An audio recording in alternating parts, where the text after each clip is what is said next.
It's time now for the award-winning #1 local talk show in Northeast Pennsylvania, The Sam Lesante Show.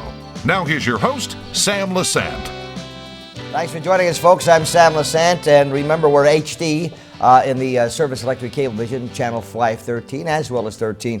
So, folks, what does 2016 mean? We're in 2016. What does it mean for our pocketbooks? How does the economy go? How concerned should we be about what's happening in the economy today? We have the presidential election. We have, interest rates going up. How does that affect us? Some of you are on fixed incomes. We'll talk a little bit about that. My guest today, the author of the book, Letter to the 1%. You remember this book. He's been on the show before. Anthony Orlando, who is teaching at Cal State in L.A., and is now attempting to get his PhD at USC. Tony, it's nice to see you. It's good to see you too. Thanks Welcome for having back me. to Pennsylvania. Thank you. Yeah. It's good to be here. We're getting some. It's a nice area. We're getting some pleasant weather. Winter's here. Summer's coming. Whatever. What you been doing back there? I've been working on my PhD, teaching at Cal State, teaching some economics and some business communications, working with the college students. Also writing for the Huffington Post, writing about a lot of the things that I wrote about in that book, and trying to continue to do research on those things to understand what's happening in the economy today. Okay, so what's happening in the economy today? Well, since I was here last year, the economy has gotten better. Wages have gone up slightly. The economy has grown. There's still a lot of people who are hurting. You see this when the Federal Reserve is wrestling with, we were talking about what to do with interest rates. They're trying to judge whether the economy is really taking off or whether it's only part of the economy. And I think that the issues that I raised in the book are still a big problem because you have the economy growing, but only for a certain portion of the population. And that's the problem that I think we really need to focus on correcting. Okay, so let's stick with that for a moment. When you're saying it only grows for a certain part of the population, okay, why is that? Because as we discussed before the show, reading the entrepreneurism is almost at a standstill. Free market enterprise, okay, is been hurt since the Obama administration. And I'm not picking on the president. I'm just saying that those are facts, okay?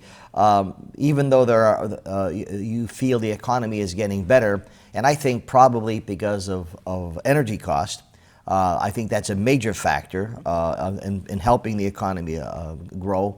But we don't have that incentive, okay, that we should have. Okay, so sticking with that, what are your thoughts there? Well, there are a number of things that, particularly up through the 1990s, helped to keep some balance in the economy so that everybody was benefiting. The minimum wage was keeping up with inflation up till the 1970s, and then it's kind of gone downhill a little bit since then. We had things like labor unions used to be stronger, and the government was spending more money to build our infrastructure and invest in certain areas of our economy, and a lot of those things aren't happening. The one good thing that we can say looking forward through 2016 now is that at the end of 2015, Congress finally did pass a budget deal. And I think that's one of the things that we've really been waiting to see what would happen. For a long time, we've been complaining about gridlock in Congress. And one of the good things, if we're looking to be on the optimistic side, is that over the past year, Congress has become more productive. They've passed a big budget deal. They passed a big education bill. And so I'm hopeful that that will continue going forward and that they will focus their efforts on things that will help the 99%. When you're looking at the 99%, in order for them to improve, okay, you need the 1% to do the investments, okay? Mm-hmm. And when I'm talking about entrepreneurship, thank God we still have a free country and we can do what we have to do. But however, the regulations that have been put on a lot of businesses, okay, stymie, I think, the growth of that 99%. You're not going to hurt a millionaire. If you're a millionaire, and you're not going to hurt them, all right? So you're hoping that the people who have money will invest in their business or will create jobs, okay? Right. So There's where I have a concern, because if you make my life miserable as the owner of Samson Productions, Sure. if you keep on hammering me with taxes and such, I have to say, okay, look, guys, we have 5X people working for us. I have to reduce it to 3X. I can't afford to continue to pay the taxes and all the the regulations. I know you need regulations. Don't get me wrong, but I think where does that balance come in? Yeah, it's a difficult thing. I will say one of the things about the United States that we can be proud of in that respect is that among the industrialized countries, among the rich countries in the world, we have some of the lowest taxes. Almost all of Europe has higher taxes than we do. But look what their economies are like. Oh yeah, no, a lot of their economies, but a lot of their economies have grown just as fast as the United States in the last 30 years, as I point out in the book. So it's not necessarily that high taxes or low taxes are the solution to the problem. I think that what the solution is if you're going to have taxes, you want to spend them on productive things. Mm-hmm. So we don't want to spend them on corporate giveaways. We don't want to spend them on giving more money to people who are already millionaires and don't need it. Mm-hmm. When I was on the show before, you talked about if you're going to give money to corporations, they should then use that money to hire people. Yes. And I think that's a really good idea. I think one of the problems with the recent budget deal that Congress has passed is that 60% of the tax breaks go to corporations. And almost none of those come with any kind of accountability that requires them to use that money to hire people. Mm-hmm. They could use that money then to buy back shares from their from their shareholders, to pay out dividends, to enrich the CEOs. A lot of those tax breaks aren't actually funneling down to the 99%, and that's part of the problem. Do you find, and I agree, I think if they're going to give me a break, okay, and they say, Sam, we're going to give you a 10% or 50% break, but we want you to use that money to generate employment or the purchase stuff to create the activity. I totally for that, okay.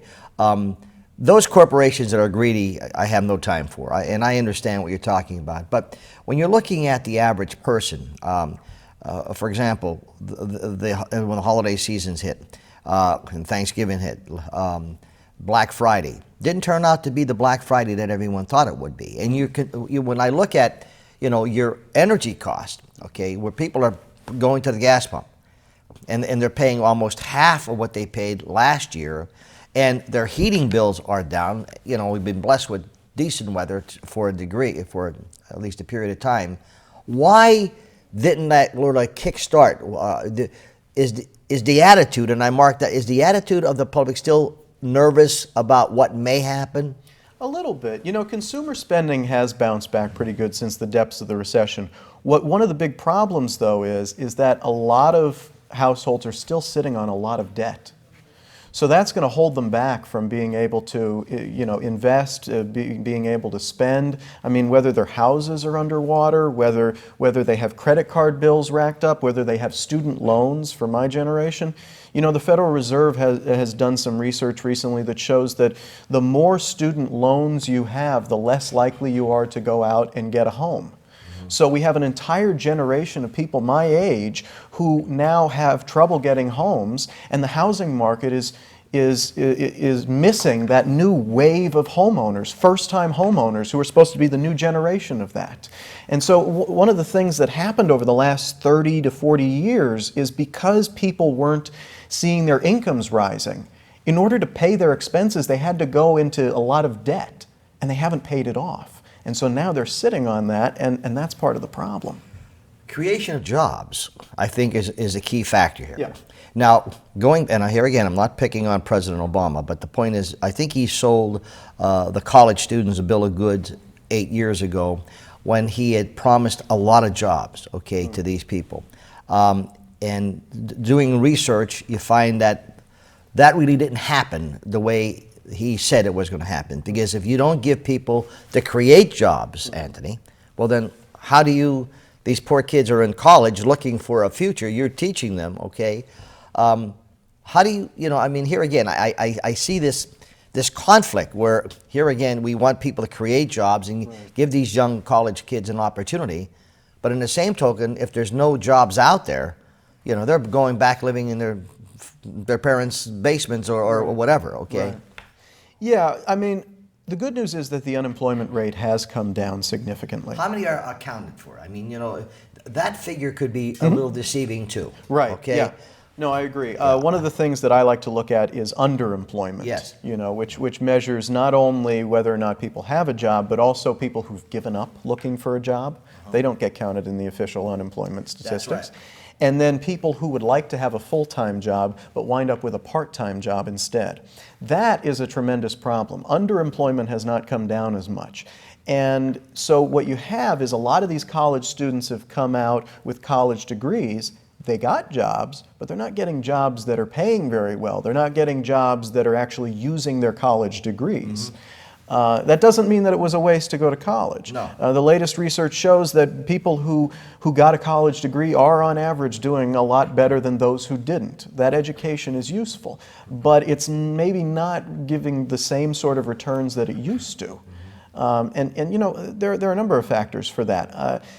One thing that we can say good about the Obama administration is that there has been significant positive job growth ever since the end of the recession. There have been more private jobs created under the Obama administration than, say, under the Bush administration. And I'm not saying that that's a political thing, that's just what's happened over the last 7 years or so.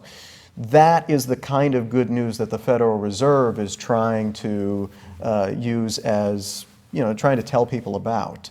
But I think the focus now has to be on making sure that they're good jobs, making sure that they're well-paying jobs. Back in the 60s and the 70s and even before that, to have a middle-class job meant to have a stable job, a job with a pension where your wages went up 2 to 4% every year. That is not happening, and there are a few reasons for that. But I think that we need to be focusing on the kinds of public policies that would help encourage that. Strengthening workers' bargaining power, cracking down on wage theft, cracking down on white-collar crimes where executives are getting paid tons of money for bankrupting companies. They're taking away money that could be spent on middle-class Americans. Folks, I'm talking to Anthony Orlando. He's the author of Letter to the 1%. Go to his website, folks. It is anthonyorlando.com, and you can order the book. It's an interesting book. But we come back. What can we do? Okay, what can we do to help our finances and to better the economy? And what about this stuff? Do we still want to keep on taking from the rich to pay for the poor? And how much is the wealth, in the country? There's always this concern. These are people who go out and work. For example, you people who are now enjoying retirement. It didn't happen overnight. You worked many, many years for that. And then you want to enjoy a little bit of it, hopefully in good health. But now someone says, well, you know what? We have to take some of your money now to pay for these people who don't want to work. That's where we have the class warfare, I think. Stay with us. Welcome back to the Sam Lesante Show, folks. Remember, 24/7, you get to watch all of our shows on ssptv.com. My email is sam@ssptv.com. And now we're on HD in the Service Electric Cablevision, channel 513, as well as channel 13. My guest today is Anthony Orlando. Anthony teaches at Cal State in LA, and he is now working on his PhD at the USC. He wrote the book, Letter to the 1%. I agree with about 85% of what he has in the book. The other 15% you and I are going to have a little debate on. All right, we talked before we went out is what, when people hear, the bills being passed in Congress and the interest rate, okay, some people could care less, all right, because they have their own problems going to work, keeping their families alive, or trying to survive, as you said. Mm-hmm. Why is it that we should be concerned about these things? Well, I'll start with the Congress deal, and then we can talk about the Federal Reserve. The budget deal matters because it changes the taxes that a lot of people pay. One of the problems that Congress has had is over the past few years, they've had these tax breaks. A lot of them were enacted as stimulus measures in the depths of the recession.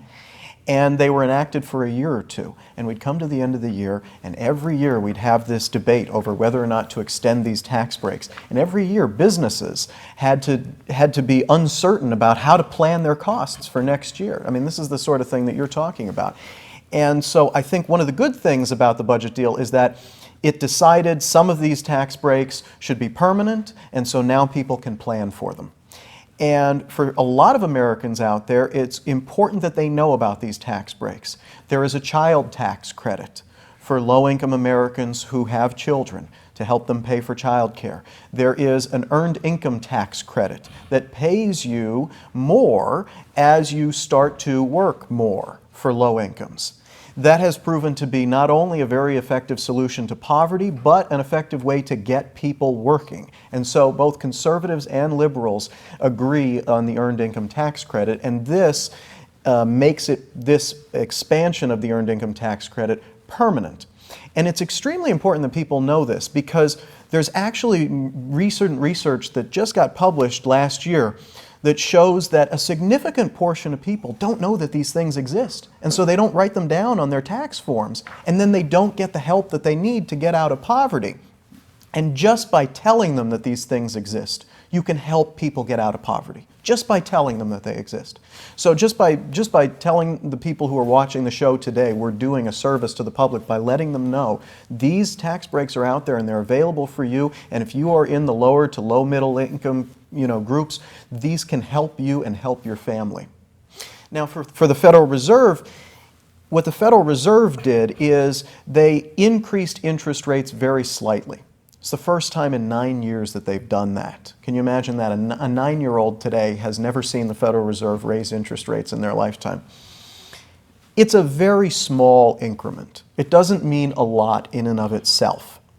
Why it may matter is because it signals that over the next couple of years, they're going to probably continue to raise interest rates.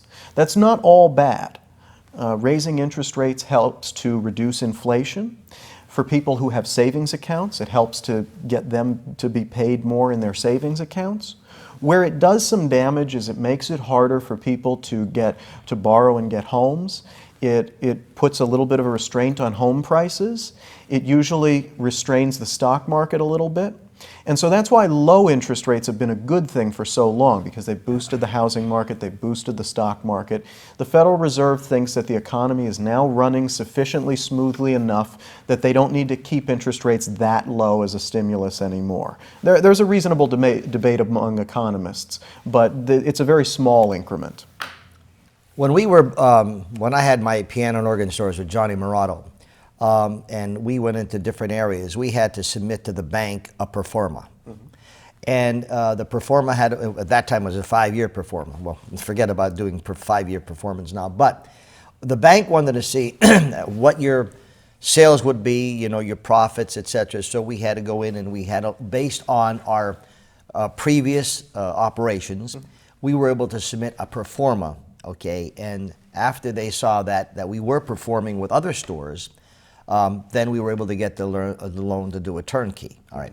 So when there's regulations out there, okay, and businesses have to submit if you give me this, and I'm going back to the tax, if you're going to give me a tax break, okay, my thing should be, well, all right, if we give you this, okay, what will you be able to do to create jobs? What will you be able to do to stimulate the economy, okay? I don't see that being a difficult task, okay? I mean, I know sometimes you get involved in grid work. I mean, so I think a businessman who understands that is able to put that into effect. I mean, I would think so. Yeah, I'll tell you where it does become a little tricky is sometimes when the government has done programs like that, they will say, we will give you X number of dollars, and we will expect you then to hire a certain number of people. Yeah. And the business will take the money and they'll say, look, we hired this many number of people this year. What they don't tell you is they were already planning to hire that many people. So the dollars didn't really actually increase hiring at all. And it's very hard to enforce that sort of thing, to know for sure whether your dollars are being spent for that. So you can't always do that. But you can do, there are certain types of regulations that you can put in place to make sure that people are benefited, like raising the minimum wage. I mean, we know that as long as the minimum wage is enforced, we know that everybody has to be paid it. And so I think regulations like that are enforceable and that actually help people are a good thing. Okay, so isn't it a two-edged sword, though, when you're saying, you know, I mean, when people say to look at the minimum wage, the very basic one, you have maybe a person making $13, $14, $15. When you raise the minimum wage, the $13, $14, $50 wants to be increased as well. Okay, so now what happens is, especially with food change, we're all looking for those less than $1 hamburgers, okay, and we're all looking for the grocery price, the produce prices to be reduced because, you know, we don't have that kind of money, all right. So here again, you know, where do you come in as an economist and say, well, how can we balance this? Yeah, it's a very difficult thing. If you do that, Tony, you'll be worth billions. Yeah, I know, yeah. We'll figure it out. We'll go into business and figure it out. It's a very difficult thing. Part of the research that I'm doing now is to figure out which regulations are beneficial and which aren't. I'll give you just a couple of quick examples. A lot of economists have shown that there are a lot of land use regulations out there, a lot of types of zoning that are not beneficial. They make it hard for people to build new homes. They make it expensive for businesses to rent new office buildings.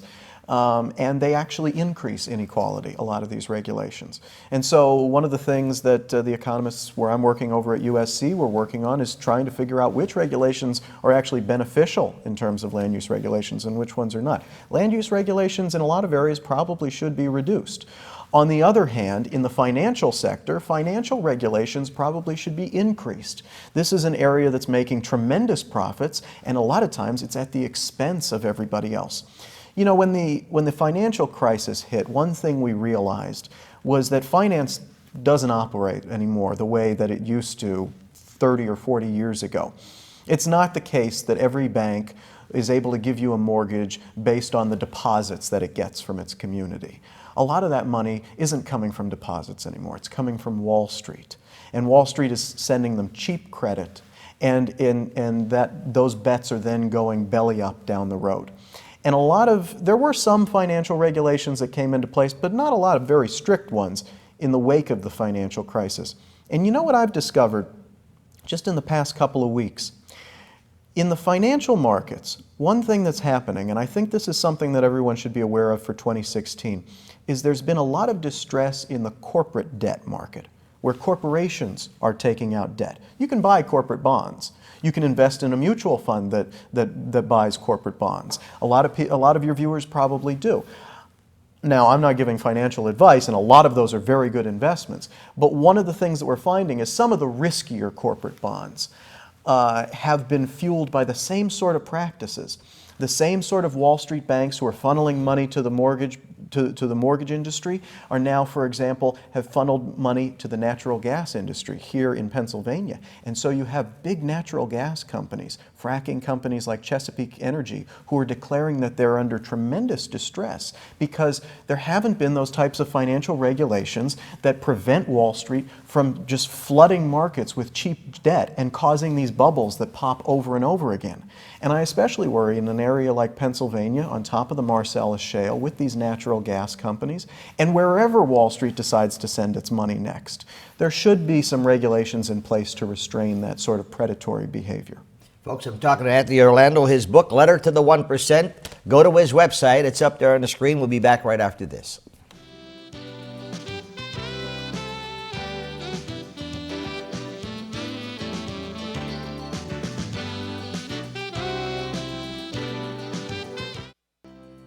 Welcome back to the Sam Lesante Show, folks. 24/7, SSPTV.com. Remember, HDTV 513 in the Service Electric Cablevision. My guest today is Anthony Orlando, the author of Letter to the 1%. Well, Anthony, we got a couple of minutes left. What do you tell our viewing audience about keeping some strong optimism? Well, you know, the big thing of 2016 is going to be the presidential election. So I think that it's extremely important that people pay attention to the economics that's coming out of the mouths of whoever the candidates are going to be.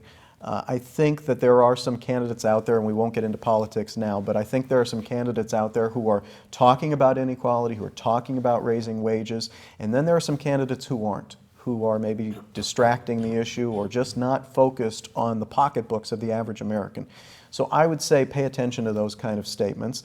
And I would say that, as always, be very careful with how you manage your money. Save, save, save. Save for retirement, save for your kids' education if you can. Not everybody can afford to, but be careful with the amount of debt that you're taking on. One word of wisdom is the fact that if you check with a good consultant, a person who understands, but you just brought things up that people don't know, so go to a good investment person who understands finances. Well, Tony, it's always nice seeing you. Yeah, you too. Okay, when you come back from California, please give us a call. I see you in church. It's great to see you in church. You and your dad and your mom. Yeah. Great people. So I wish you the best. You're a great person. Thank you. Anthony Orlando, folks, the book is called Letter to the 1%. Go to his website, get it. It's a fabulous book, folks. When you read it, it stimulates you a little bit, but you got to read it with an open mind. And then you'll be able to come out with some really great stuff because it affects you. Once again, thank you for joining us on the Sam Lesante Show 24/7, SSP TV, all our shows. And in fact, the other show that I did with Tony is also on there. We'll see you next time.